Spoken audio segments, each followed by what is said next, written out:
Coffee on, chaos managed. Let's talk.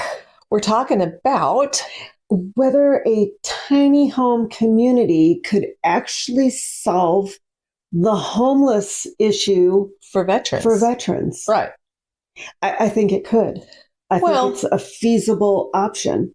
There are communities currently out there strewn. We were looking into some of them there. There are a few of them around there. None of them that I came across that were by us. No, I didn't say that. I saw like Glendale, Arizona, that kind of thing. Iowa, Illinois, something like that. Yeah. Which, that's fine. And this is just showing that, there's a need for some of this stuff because, let's face it, housing's expensive. It's very expensive. And coming out of a military situation and trying to transition to the whole civilian life, it's just a ball of wax problems. It's hard to begin with. Well, especially if you are not in something in the military that is a very occupational. That's very easily transitioned into a regular career forum. Into a job. Case in point, your own husband. Yeah, he was a demolitions expert. I mean, how many companies are there that do that? Well, he was also a sharpshooter. Yeah. I mean, how many jobs are there? None that are legal. No, there's demolition companies. Well, but there are, but very few and far between because it's not you don't see a lot of companies. That's a niche job. having to go and really strategically place explosives and be able to demolish a building by doing the plunger. Many of that? How much does that happen? It doesn't. I mean, not that I'm aware. You don't hear or see a lot of that. You don't. So it's just not a job. But when you're talking about the homelessness with veterans, people are like, well, there's a lot of homeless people, period. Yeah, but veterans is an underserved community of individuals. Finding that there's a whole thing behind this.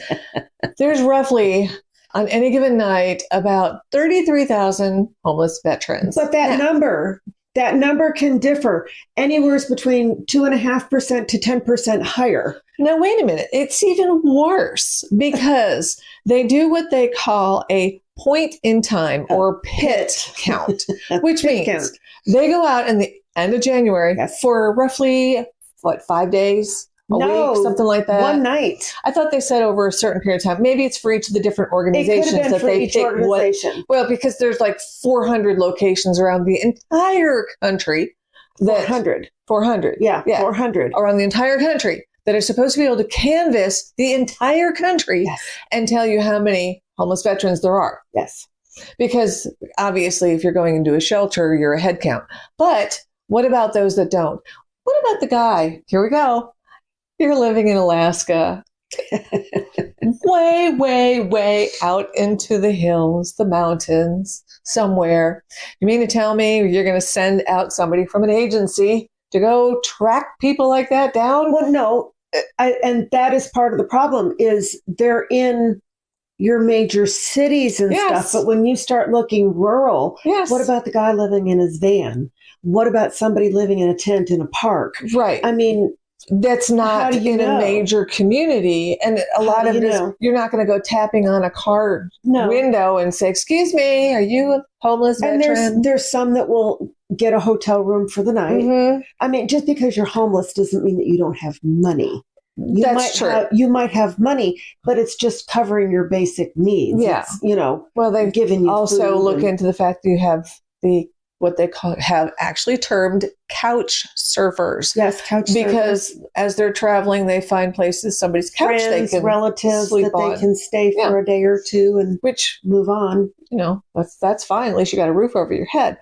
But it's nothing that's going to be a permanent situation, and it's not helping to transition get into society and being self-sufficient. Well, and I think that's part of the problem is that transition, because first of all, like you said, the job situation, but then think about how regimented the military is. Mm-hmm. I mean, you're pretty much told every step of the way, you're going to eat now, you're going to go to sleep now, you're going to do this now. I mean, everybody up at a certain hour out and exercise. I mean, everything is mapped out for you. It is. when you get back out into society, you don't have we don't have any maps. No. We're all freewheeling. Nobody's telling you what you have to do, where you have to be. I mean, yeah, if you're hired for a job, they're going to tell you when you're going to have to be there, when you're allowed to go home, and when lunch hours are. And then you should just tell you this is what your job's going to be. Give you a show, and you're expected. But that's just it right there. When you're in the military, you are given orders of what you're going to do. This is what you're going to do. This is what I want you to do. And this is how you're going to do it. And I'll tell you when to do it and when to stop doing it. Yeah. But you go into an actual job hire situation in civilian life, they want a skill set. Vague idea. Yeah, this is what your job is supposed to be. But at any given moment during the day, things come out of left field and you've got to be able to roll with it and just make a running decision and take care of it and do it. Yeah. And if you are in the military, especially if you're in there for a longer stint than just the standard 2 or 4, depending on the service, you get so locked into the framework of you do as you're told, you don't ask questions, and you do exactly what we tell you to do because we know what we want to see as the result, and that's your goal. That's all you do. But when you're in a situation where now you're expected to extrapolate from information and to make decisions on the fly without running and getting prior approval, it can sometimes become a major stumbling block for some transitioning service individuals. Well, now think about this. You were given a place to live. You're in the barracks. You're given a place to live. You're given your 3 squares. For the most part, whatever money you earned as a soldier or whatever your job is, that was yours to do with whatever. Right. Buy yourself snacks or extras or whatever you're allowed to do with your money. That commissary. Well, yeah. But think about this. How many veterans come out and don't know how to handle money? Because they've never had everything's been taken care of for them. Right. From food to someplace to stay, whatever. So you've got that issue as well. And it's like learning how to divvy out your money appropriately instead of just spending what you have for stuff because everything else is taken care of. I mean, that's... You don't even have to buy a wardrobe. No, you don't. I mean... Even your underwear. That's another transitional issue, though. Well, it is being able to do that.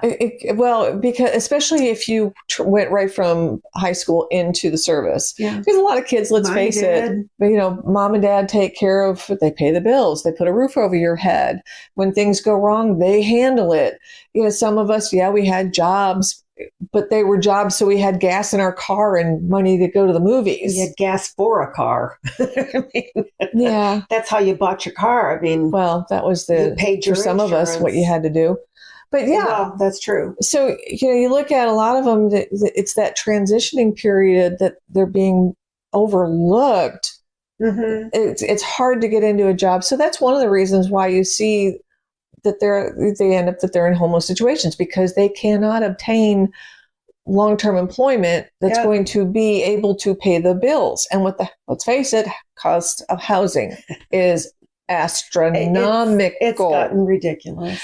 And even if you are able to get into a rental situation, sometimes you need somebody that shares rent with you, that you find something that's more than 1 bedroom. But it's always been that way. I mean, look at college kids back in the day. They all got an apartment and you had 4 of them renting together. Well, because that was a couple of them each bedroom. Affordable.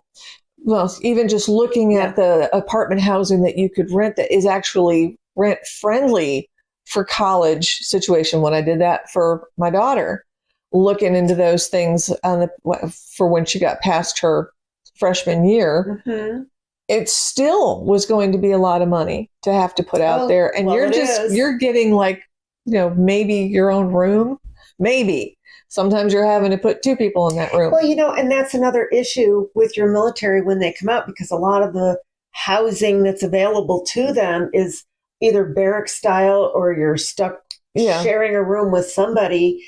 And who knows what took place while they were in the military. You don't know what. Does that bring about Well, just think about issues. it. So think that this is probably what keeps a lot of them from choosing to go to a shelter in order to just have a roof over your head, to someplace to sleep out of the weather.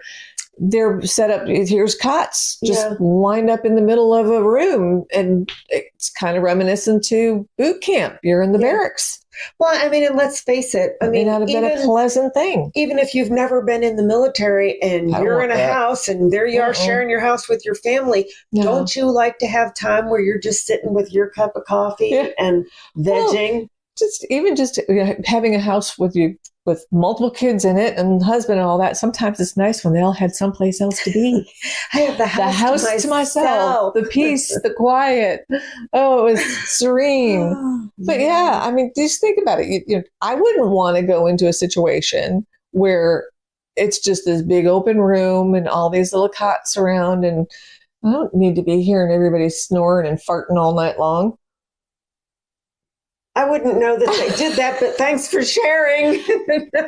You've got a husband, Oh, please. I go to bed and I go to sleep. I don't pay attention to what he's doing over there. Mine goes to bed earlier. So does mine. He's usually sleeping by the time I get to bed.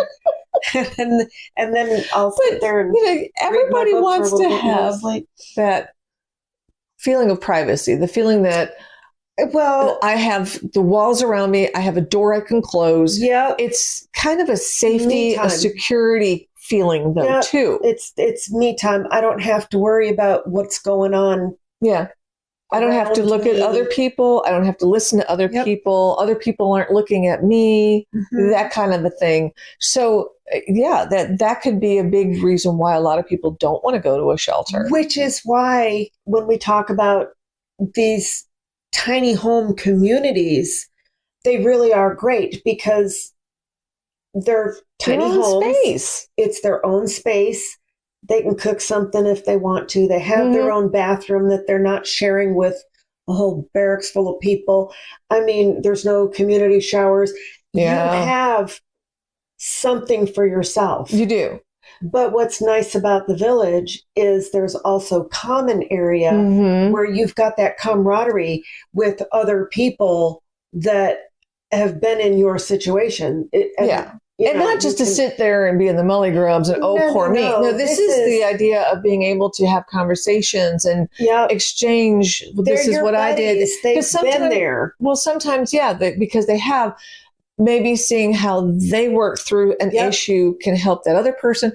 But it also, and this is what it's about. It's about building a community, building relationships, having the uplifting and help rather than just freewheeling it on your own and just feeling like you're not getting anywhere. The VA does have mental health. They do. But think about this. If you're going and you're talking about mental health, it's all the down, all the, whatever. If you get a group of buddies together and they start talking about how they're dealing with their situation, it's not just some psychiatrist or psychologist or whatever giving you thoughts and ideas that has never been in your boots. They've never been in your boots. Whereas your group of people, your community, they've been there. Well, and you can help each other and lift each other up in that respect. If you have a feeling of community and camaraderie, because sometimes you get into those, like the VA groups that you go to, you may not necessarily know who's going to be there at each chat session, I guess you could call it. And you're also, you're sitting in front of a doctor, and that can be intimidating for some people. You may not necessarily be willing to open up and express, your thoughts and what's going on, and may not be ready to hear what they want to say back to you because it may not, like you said, they haven't been where you were. Well, that's right. And that's not saying that these VA physicians, psychologists, psychiatrists, whatever, don't have a place, because they definitely do. I'm just saying that if you're living in a community with like-minded people, you can offer. It's not just once a week. Yeah. Well, You're not just, okay, I'm going to go check in. I can, Thursday night, gotta wait till Thursday night. Whereas this way you can have something, and this is part of what we're envisioning for Tallulahville. Yeah, have a bonfire area, or, just a common community building where you can go in and grab coffee or something. Yeah, ping pong, pool, whatever. And just chill out and have conversations around the kitchen or just table. I mean, because you know what? Sometimes what ends up happening when you're talking about the idea of not being able to transition your skill set that you learned as a service person into a regular job scenario, there are some that they do. I mean, if you're handling a weapon and you learn how to break down and clean those, that could transition into a business for firearms. Well, do you know that there are a lot of entrepreneurs that are former military for just that reason? They found those little niche things that they fit into, and they've created a job out of it. Yeah, teaching how to handle weapons and these kind of things, opening up firing ranges, whatever the case may be. But if you're in a small town like us, you're not going to have 20 of those because they'll all go out of business. Well, but you can run ideas off of each other, or you can find you complementing skill sets that could create something together. Exactly. So this can kind of help ideate things, because sometimes you get stuck when you're trying to come up with these things. So having a community is good. And the other thing of it is that we're talking about is the fact that if we have business come in, like somebody from a local business, that they have something that could come in and say, hey, companies this is our company. This is what we do. This is what these skill sets could manifest into. Not necessarily that they might have a job that you can come and work for us kind of a thing, but help you to see beyond the stop blocks that you might encounter. Like somebody that might have been in the motor pool. You drove big trucks or whatever, that might transition over to learning how to do big equipment. I mean, there's different construction things. Equipment is, there's over the road kind of truck driver thing, because that's not everybody's gig. That's true. And one of the other things that we had talked about for Tallulahville is if somebody has like a hobby, they like to whittle wood. I mean, who's to say that they couldn't take that hobby, make things and sell them at a craft show, or or even on site, a craft, or even have like a little store on site where people can stop in and buy these crafts. Because the other thing that we were talking when you're looking at the idea of doing things like that on site is we want to also have like greenhouse and plot where you can grow things. Yes, they've proven that piddling around in a garden is actually therapeutic. It is therapeutic. Mentally. Well, which would be great getting grounded and it's not literally. You are. But it does. That there's something about messing with the dirt that there's a connection. Being in earth.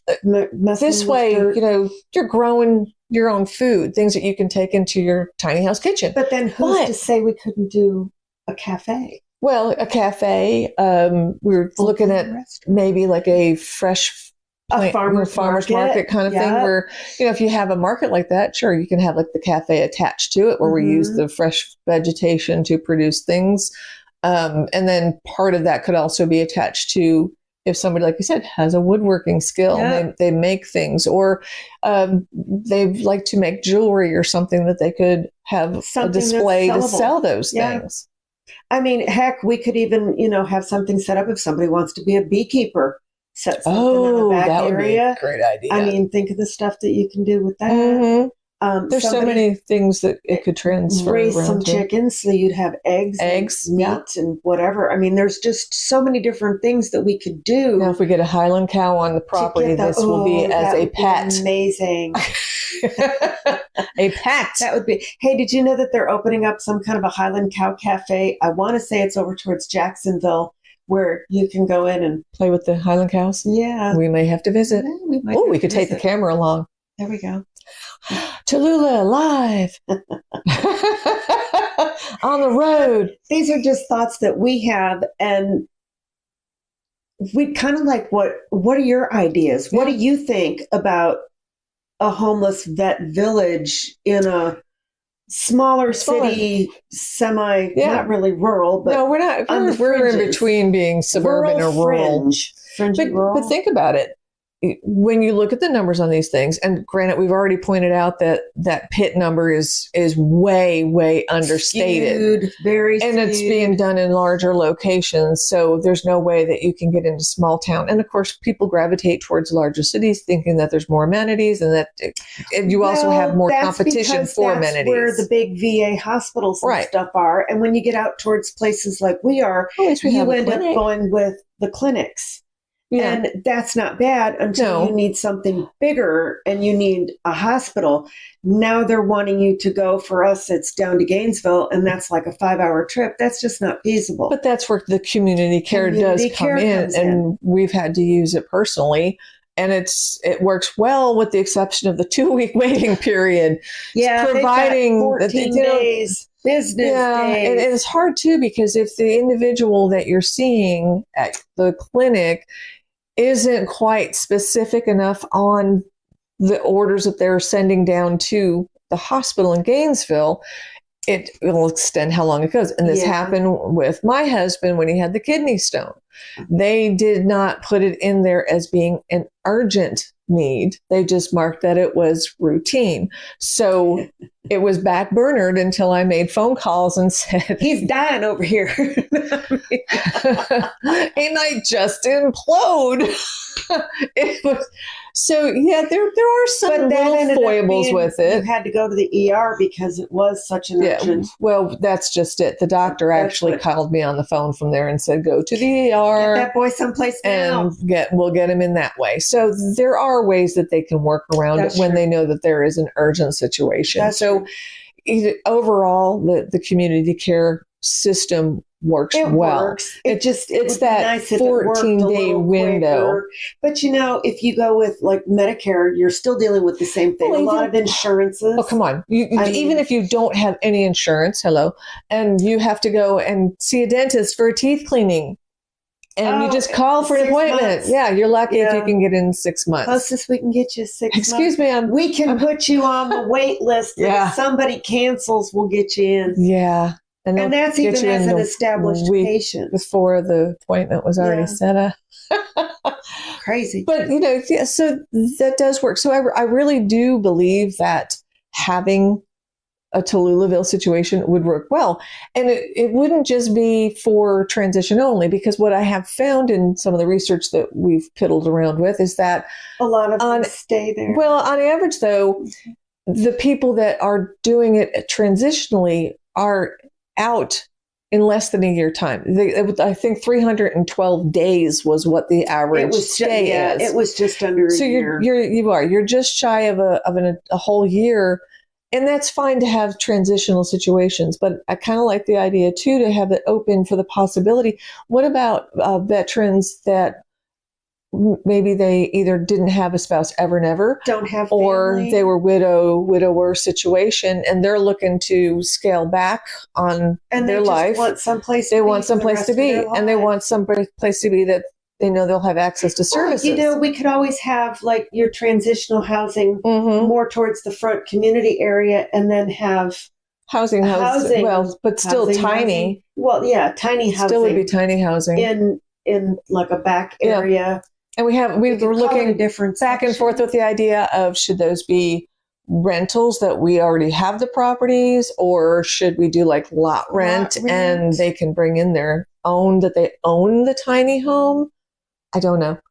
We haven't really dug that far into it. These are all things that we're currently in the planning phase. Yes, we are. So if y'all have any ideas, hey, drop them down there. Definitely. What do you think? But I really think it's doable. I think it's very doable. Worthy. I think it's a need. I really think it's a need. I do too. Especially when you're like we are. We're not quite rural, but not a town. We're not in town. We're not a big city. Hour and a half away from our nearest main hub for a VA location. And then to be able to provide services for those veterans that are transitioning, help them get into the VA and sign up for the medical care. For everything that they're entitled to. And they earned it. Help there for getting what services you're entitled to. So I mean, that would be great. What do you guys think? Would Yeah. you want to live in a tiny village? Let us know. There Drop you us go. a comment. Yeah, drop a comment. There you go. So coffee's on. Chaos managed. That's Couch Talk.